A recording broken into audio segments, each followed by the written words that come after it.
ನಮಸ್ಕಾರ. ನಾನು ಈ ದಿನ ಅಲಸಂಡೆ ಕಾಳಿನ ಗೊಜ್ಜು ಮಾಡ್ಕೊಂಡು ಬಂದಿದ್ದೀನಿ. ತುಂಬ ಸಿಂಪಲ್ಲಾಗಿ ಮಾಡುವಂಥದ್ದು, ಹೆಚ್ಚು ಪದಾರ್ಥಗಳು ಸಹಿತ ಇದಕ್ಕೆ ಉಪಯೋಗಿಸೋದು ಬೇಡ, ಹಾಗೆ ಹೆಚ್ಚು ಖಾರ ಸಹಿತ ಇರೋಲ್ಲ, ಎಲ್ಲರೂ ಇಷ್ಟಪಡುವಂಥ ಗೊಜ್ಜು. ಇದಕ್ಕೆ ರೊಟ್ಟಿ, ದೋಸೆ, ಚಪಾತಿ ಎಲ್ಲವೂ ನಂಚ್ಕೊಳ್ಳೋಕೆ ತುಂಬ ಟೇಸ್ಟು, ಹಾಗೆ ಅನ್ನಕ್ಕೆ ಸಹಿತ ಕಲಿಸ್ಕೊಬೋದು. ಬನ್ನಿ ಈಗ ರುಚಿಯಾದ ಅಲಸಂಡೆ ಕಾಳಿನ ಗೊಜ್ಜು ಮಾಡೋ ರೆಸಿಪಿನ ನೋಡ್ತಾ ಹೋಗೋಣ. 1 ಬೌಲ್ ಆಗಷ್ಟು ಅಲಸಂಡೆ ಕಾಳನ್ನು ನಾನು ಹಿಂದಿನ ದಿನ ರಾತ್ರಿ ನೆನೆಸಿ ಇಟ್ಕೊಂಡಿದ್ದೀನಿ. ಈಗ ಚೆನ್ನಾಗಿ ತಿಕ್ಕಿ ತೊಳೆದು ಆ ನೀರನ್ನು ಚೆಲ್ಬಿಡೋಣ. ಈಗ ಅಲಸಂಡೆ ಕಾಳು ತೊಳೆದಾಗಿದೆ. ಕುಕ್ಕರ್ ಇಟ್ಕೊಂಡಿದ್ದೀನಿ. ನೆಂದಿರುವ ಅಲಸಂಡೆ ಕಾಳು ಹಾಕಿ 2ರಷ್ಟು ನೀರು ಹಾಕೋಣ. ಹಾಗೆ ಕುಕ್ಕರ್ ಮುಚ್ಚಿ ಒಲೆ ಮೇಲಿಡೋಣ. 4 ವಿಷಲು ಕೂಗಿಸ್ಬೇಕು, ಸ್ವಲ್ಪ ಚೆನ್ನಾಗಿ ಬೇಯಬೇಕು. ಈಗ ಅಲಸಂಡೆ ಕಾಳಿನ ಗೊಜ್ಜಿಗೆ ಮಸಾಲೆ ರೆಡಿ ಮಾಡೋಣ. ಭಾಳ ಸಿಂಪಲ್ಲಾಗಿ ರೆಡಿ ಮಾಡುವಂಥ ಮಸಾಲೆ. 1 ಮುಷ್ಟಿ ಕೊತ್ತಂಬರಿ ಸೊಪ್ಪು, 2 ಹಸಿಮೆಣಸು ಇಟ್ಕೊಂಡಿದ್ದೀನಿ, ಹಾಗೆ 7 ಎಸಳು ಬೆಳ್ಳುಳ್ಳಿ ಇಟ್ಕೊಂಡಿದ್ದೀನಿ. ನೀವು ಅಲಸಂಡೆ ಕಾಳು ನೆನೆಸಿದ ಪ್ರಮಾಣದ ಮೇಲೆ ಇವೆಲ್ಲವನ್ನು ಜಾಸ್ತಿ ಹಾಕಿಬಿಟ್ರೆ ಸರಿ. ಈಗ ಇವೆಲ್ಲವನ್ನು ಮಿಕ್ಸಿ ಜಾರಿಗೆ ಒಂದೊಂದಾಗಿ ಹಾಕ್ತಾ ಬರೋಣ. ಕೆಲವೊಂದು ಗೊಜ್ಜು ಸಾಗು ಮಾಡಬೇಕಾದ್ರೆ ತುಂಬ ಪದಾರ್ಥಗಳು ಬೇಕಾಗುತ್ತೆ. ಇದು ಬಹಳ ಸಿಂಪಲ್ಲಾಗಿ ಮಾಡುವಂಥದ್ದು. ನೋಡಿ, ಈಗ ಮಿಕ್ಸಿ ಜಾರಿಗೆ ಹಾಕಿದ್ದೀನಿ. ಹಾಗೆ 1/4 ಲೋಟದಷ್ಟು ನೀರು ಹಾಕಿ ನಯಸ್ಸಾಗಿ ರುಬ್ಬೋಣ. ಮಸಾಲೆ ನಯಸ್ಸಾಗಿ ರುಬ್ಬಿ ಆಯಿತು. 1/4 ಲೋಟದಷ್ಟು ನೀರನ್ನು ಇಲ್ಲಿ ಸೇರಿಸೋಣ. ಒಂದು ಮೀಡಿಯಮ್ ಸೈಜಿನ ಈರುಳ್ಳಿನ ಸಣ್ಣದಾಗಿ ಹೆಚ್ಚಿಟ್ಕೊಂಡಿದ್ದೀನಿ. ಈಗ ಒಗ್ಗರಣೆಗೆ ರೆಡಿ ಮಾಡೋಣ. ಒಲೆ ಮೇಲೆ ಬಾಣಲೆ ಇಟ್ಕೊಂಡಿದ್ದೀನಿ. 2 ಸ್ಪೂನು ಕೊಬ್ಬರಿ ಎಣ್ಣೆನ ಹಾಕೋಣ. ಹಾಗೆ ಎಣ್ಣೆ ಸ್ವಲ್ಪ ಕಾಯಬೇಕು. ಈಗ ಸಾಸಿವೆ ಕಾಳನ್ನು ಒಗ್ಗರಣೆಗೆ ಹಾಕೋಣ. ಸಾಸಿವೆ ಕಾಳು ಸ್ವಲ್ಪ ಫ್ರೈ ಆಗಲಿ. ಈಗ ಹೆಚ್ಚಿಟ್ಕೊಂಡಿರೋ ಈರುಳ್ಳಿನ ಹಾಕೋಣ. ಹಾಗೆ ಈರುಳ್ಳಿ ಒಗ್ಗರಣೆಯಲ್ಲಿ ಸ್ವಲ್ಪ ಚೆನ್ನಾಗಿ ಫ್ರೈ ಆಗಬೇಕು, ಇಲ್ಲ ಅಂದರೆ ಹಸಕ್ಲು ವಾಸನೆ ಬಂದುಬಿಡುತ್ತೆ, ಹಾಗೆ ಟೇಸ್ಟು ಸಹಿತ ಬರೋಲ್ಲ.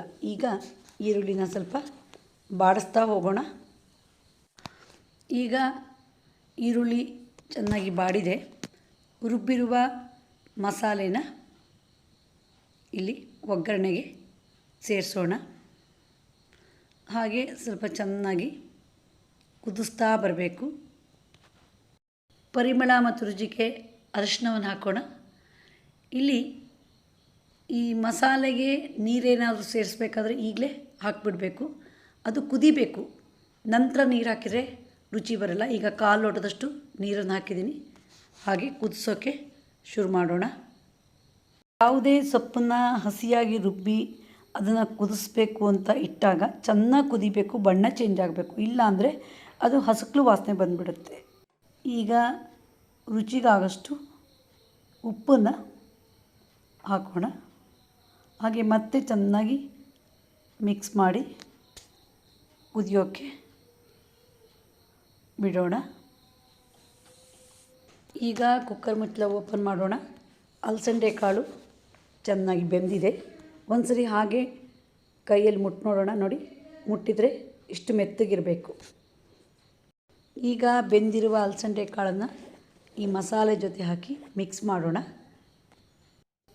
ಅಲಸಂಡೆ ಕಾಳನ್ನು ಸ್ವಲ್ಪ ಮೆತ್ತಗೆ ಬೇಯಿಸಿರೋದ್ರಿಂದ ಹೀಗೆ ಸೌಟಲ್ಲಿ ಸ್ವಲ್ಪ ಕಾಳುಗಳನ್ನು ಹೀಗೆ ತಿಕ್ಕಿದರೆ ಆಗ ಗ್ರೇವಿ ಸ್ವಲ್ಪ ದಪ್ಪ ಬರುತ್ತೆ.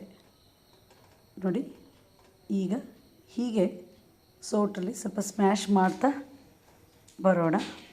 ಗೊಜ್ಜು ಕುದ್ದಾಯಿತು. ಹಾಗೆ ಗ್ಯಾಸ್ ಆಫ್ ಮಾಡೋಣ.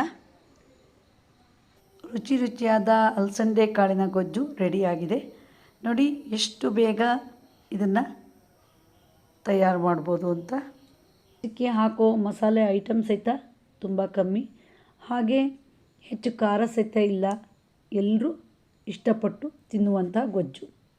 ನಮಗೆ ಸಮಯದ ಅಭಾವವಿದ್ದಾಗ ರೊಟ್ಟಿ, ಚಪಾತಿ ಮಾಡಬೇಕು ಅಂದರೆ ಒಂದು ಸೈಡ್ಸ್ ಬೇಕು, ಪಲ್ಯನೋ ಸಾಗುನೋ ಯಾವುದಾದ್ರೂ. ಅದಕ್ಕೆ ಬೇಗ ಮಾಡೋಕ್ಕಾಗೋಲ್ಲ. ಆಗ ಅಲಸಂಡೆ ಕಾಳನ್ನೊಂದು ನೆನೆಸಿಟ್ಕೊಂಡು ಫ್ರಿಜ್ಜಲ್ಲಿ ಇಟ್ಕೊಂಡ್ರೆ ದಿಢೀರಂತ 10 ನಿಮಿಷದಲ್ಲಿ ಈ ಗೊಜ್ಜನ್ನು ರೆಡಿ ಮಾಡಿಬಿಡ್ಬೋದು. ನೋಡಿದ್ರಲ್ಲ ವಿಡಿಯೋ, ನೀವು ಒಮ್ಮೆ ಟ್ರೈ ಮಾಡಿ. ನಿಮಗೆ ಈ ವಿಡಿಯೋ ಇಷ್ಟ ಆದರೆ ಲೈಕ್ ಮಾಡಿ, ಶೇರ್ ಮಾಡಿ, ಸಬ್ಸ್ಕ್ರೈಬ್ ಮಾಡಿ. ಧನ್ಯವಾದಗಳು.